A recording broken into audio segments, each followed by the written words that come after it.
दोस्तों जय हिंद। स्वागत है आप सभी का study with M SPP channel पर। दोस्तों, जैसा कि आप देख रहे हैं, ये हिंदी सामान्य हिंदी का ये मॉक टेस्ट है 3 नंबर का।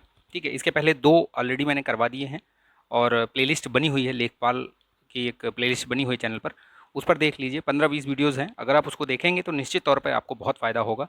उसमें मैंने ग्रामीण समाज और विकास के बारे में भी वीडियोज़ बनाए हैं, उससे प्रश्न भी करवाए हुए हैं। तो आप उसको देखिए, बहुत महत्वपूर्ण है और उससे आपको बहुत फ़ायदा मिलेगा। ठीक है, ये जहाँ पर भी जनरल हिंदी आती है, चाहे वो यूपीपीएससी हो, यूपी ट्रिपल एससी हो, आरओ हो, कहीं भी जहाँ पे जनरल हिंदी आएगी वहाँ पे ये आपको ज़रूर काम आएगा। ठीक है, तो आप इसको देखिए, लाइक कीजिए, शेयर कीजिए। चैनल पर नए हैं तो सब्सक्राइब भी कर लीजिएगा। ठीक है, और बेल आइकन प्रेस कर लीजिएगा ताकि वीडियो का नोटिफिकेशन आपको मिलता रहे।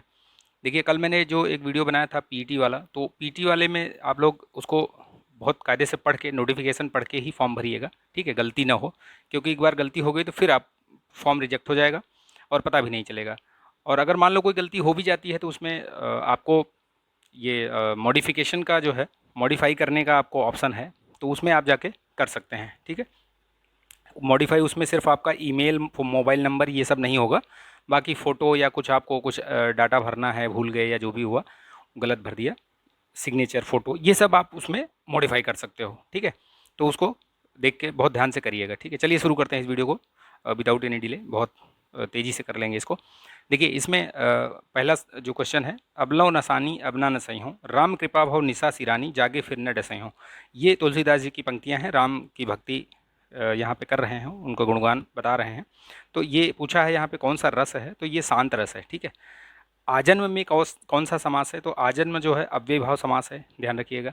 कहीं पर भी ये आ, प्रति, ठीक है, बे, ये नी, नीही, ठीक है, ये सब उपसर्ग जो है अगर आपको ये मिल मिल जाए, ठीक है, तो आप ये समझिएगा कि सब अव्यय भाव है। ठीक है, पय क्षीर गोरस, ये किसका पर्यायवाची है?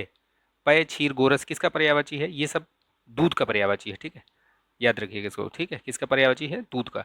महिमा का विलोम क्या है? महिमा का लघिमा होगा। ठीक है, इसमें कई सारे होते हैं, ध्यान रखिएगा। जैसे अगर लघु, ये गुरुत्व है, लघुत्व होगा तो गुरुत्व होगा, मतलब ये अलग अलग टाइप के उसमें आएगा ये। तो ये इसका जो महिमा का होगा वो लघिमा होगा, ध्यान रखिएगा। ठीक है, चलिए नेक्स्ट देखते हैं।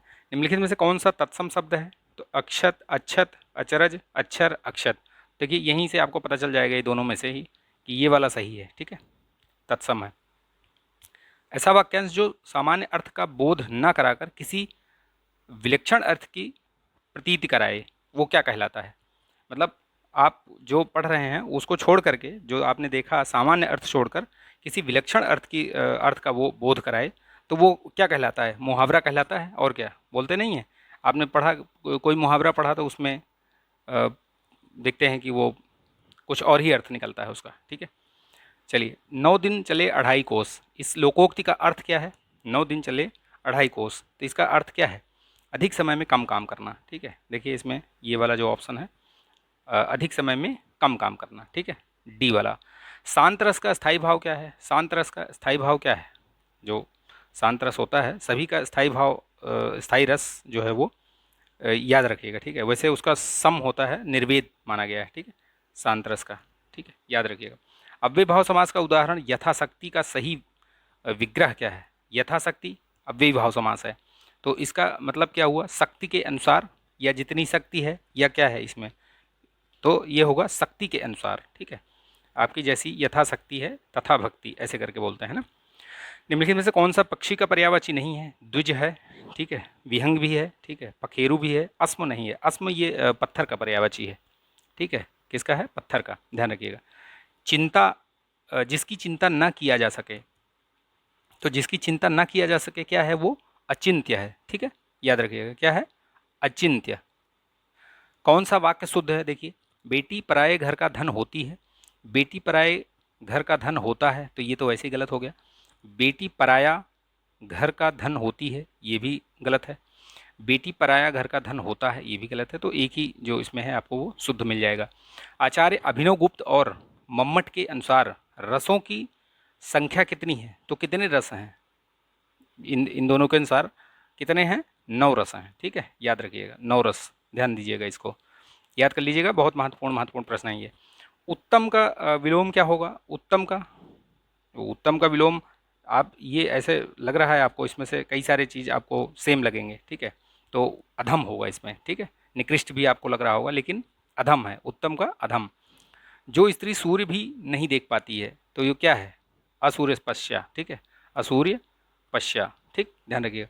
निम्नलिखित में से महादेवी वर्मा की कृति नहीं है, तो देखिए ये नीरजा है, स्मृति की रेखाएं भी हैं, ठीक है, इसमें दीप शिखा भी है, ठीक है, लेकिन रेणुका आप अगर पढ़े होंगे तो ये रामधारी सिंह दिनकर का है, ठीक है, याद रखिएगा इसको, रामधारी सिंह दिनकर का है।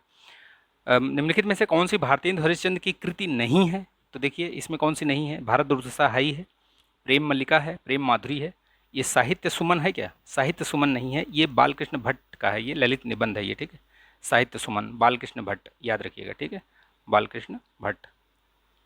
चलिए नेक्स्ट देखते हैं, नेक्स्ट क्वेश्चन, युद्ध भूमि में कौन सा समास है? युद्ध भूमि अर्थात युद्ध के लिए भूमि, तो जहाँ पे कारक विभक्तियों का लोप हो जाए वो क्या है? तत्पुरुष। और तत्पुरुष में भी कौन सा इसमें होगा? युद्ध के लिए, के लिए का जब होगा तो क्या होगा? संप्रदान के लिए, ठीक है, संप्रदान के लिए, याद रखिएगा, ठीक। शब्दा अनुक्रम में सही वाक्य देखिए, वह गरीब आदमी था, तो ये तो गलत लग रहा है, था वह गरीब आदमी, ये तो बिल्कुल ही गलत लग रहा है, वह आदमी गरीब था ये सही लग रहा है, ठीक है, था गरीब ये तो दोनों ऐसे ही गलत है। गुरु ने ज्ञान दिया, इस वाक्य में ने कारक के किस लिए, मतलब किस कारक के रूप में है ये? संप्रदान, संबंध या करण, कर्ता? तो गुरु ने, तो गुरु ने का क्या होगा? कर्ता, ने कर्म को ऐसे करके ना, तो गुरु ने ज्ञान दिया तो जाहिर सी बात है इसमें कर्ता होगा, ठीक है। तो कारक विभक्तियों को वो याद रखिएगा, कारक चिन्हों को। तो इस तरीके से 20 प्रश्न यहाँ पे खत्म हुए, ये तीसरा पार्ट भी आपका खत्म हो गया, ठीक है। इसको प्रैक्टिस कीजिए, देख लीजिए एक बार, बहुत बड़ा वीडियो नहीं है, 5-7 मिनट का है, अगर आप 1.25 में भी देख लेंगे तो 5 मिनट में, 4 मिनट में खत्म हो जाएगा, आपकी प्रैक्टिस हो जाएगी, ठीक है। तो प्रैक्टिस मेक्स मैन परफेक्ट, जितना आप प्रैक्टिस करेंगे उतना ही आपको फ़ायदा होगा। तो आई होप कि ये वीडियो आपको पसंद आया होगा, अगर पसंद आया तो प्लीज़ लाइक कर दीजिए, ठीक है, लाइक करके सब्सक्राइब कर लीजिएगा अगर नहीं सब्सक्राइब किया तो, ठीक है, और शेयर कर दीजिएगा दोस्तों में। देखिए कुछ लोग वीडियो को लाइक नहीं करते हैं, अच्छी बात नहीं है, लाइक कर दिया करिए यार, लाइक करने में क्या दिक्कत है? अगर आप वीडियो देख रहे हैं तो लाइक बटन दबाने में कोई दिक्कत नहीं है, उससे हमारा जो है वो प्रोत्साहन बढ़ जाता है। चलिए ठीक है, तो मिलेंगे नेक्स्ट वीडियो में, तब तक के लिए आप ध्यान रखिएगा, स्वस्थ रहिए, मस्त रहिए, बिंदास रहिए, जय हिंद।